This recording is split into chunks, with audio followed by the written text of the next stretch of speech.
Today, we're going to talk about eclampsia. It's a really serious but thankfully rare complication of pregnancy.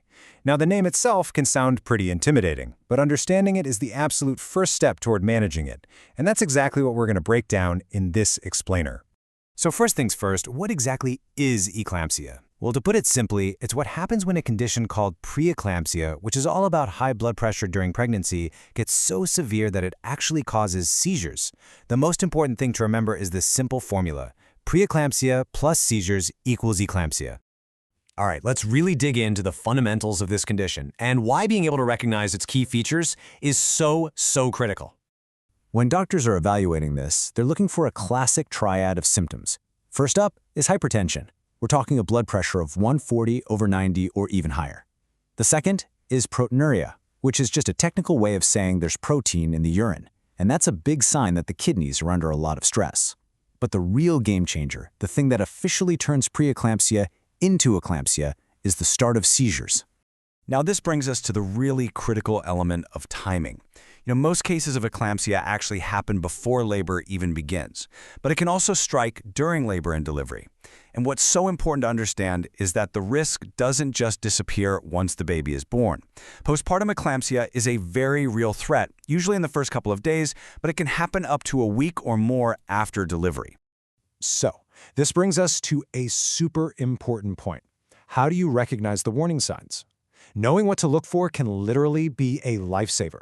Let's walk through some of the biggest red flags. First on the list is a severe headache. And I'm not talking about your typical everyday tension headache. This is the kind of headache that's intense, just won't go away, and doesn't get better with normal pain medicine. It's a huge signal that something is seriously wrong. Another key warning sign is any kind of change in your vision. This could show up as blurriness or seeing flashing lights or spots, maybe even double vision. In some cases, people experience temporary blindness. These are not just small annoyances. They're major signs that there could be swelling and irritation in the brain. And finally, you have to pay really close attention to any pain in the upper part of your abdomen, especially on the right side, right up under your ribcage. This pain can mean the liver is involved, which is a sign of severe preeclampsia that might be about to progress. So, why does this even happen? Well, the honest answer is that the exact reason is still being researched. But scientists do have a couple of leading theories about what's actually triggering these incredibly dangerous seizures. And this slide really breaks down the two main ideas. The first theory is that the blood-brain barrier, which is kind of like the brain's security system, starts to break down and get leaky. This lets fluid seep into the brain tissue, causing it to swell up, which can then trigger a seizure. The other big theory is that the blood pressure gets so high that it just completely overwhelms the brain's ability to manage its own blood flow, and that leads to damage and dysfunction. Now, while eclampsia can happen unexpectedly, there are definitely some things that increase a person's risk. This includes being a first-time mom, being on the younger or older side, so under 20 or over 35, carrying twins or more, or having pre-existing conditions like high blood pressure or diabetes. A family history of preeclampsia is also a really significant red flag to watch out for. Okay, when an eclamptic seizure happens, it is a full-on medical emergency.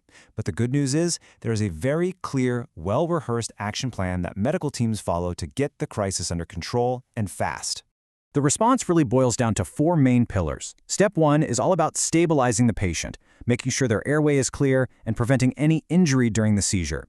Step 2 is getting those seizures under control, and the go-to medication for that is magnesium sulfate. Step 3 is managing that dangerously high blood pressure with IV meds. And finally, Step 4, which is the definitive treatment, deliver the baby in the placenta. That's what ultimately resolves the underlying problem. And this little mnemonic is a fantastic way to remember the whole thing. Hypertension plus protein plus fits, that equals eclampsia. And what's the response? Give magnesium sulfate and then deliver. It's such a direct and powerful summary of the diagnosis and the entire action plan. Of course, the emergency response is really just the beginning of the story. It continues long after delivery with a major focus on future pregnancies and, of course, long-term health. So, if you've had eclampsia, what about future pregnancies? Well, the risk of getting preeclampsia again is about 25%, or 1 in 4. But, and this is a really important but, the risk of having eclampsia itself happen again is much lower, only around 2%. So while you'll need very close monitoring, a repeat episode is definitely not a guarantee. Looking at the long-term picture, a history of eclampsia is linked to a higher risk of other health problems down the road, especially things like heart disease. And that's exactly why ongoing care with a primary doctor is so important.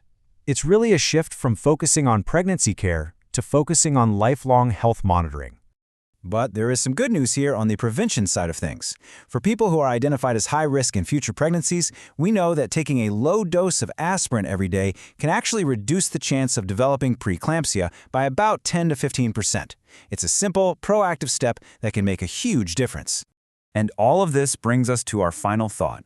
Look, eclampsia is a serious challenge, there's no doubt about it, but it's a challenge we can absolutely meet with knowledge. Understanding the timing, recognizing those crucial warning signs, and just appreciating the long-term picture is incredibly empowering. So the question it really leaves us with is this: how can spreading this awareness and encouraging early symptom recognition truly change the outcome for mothers and babies all over the world?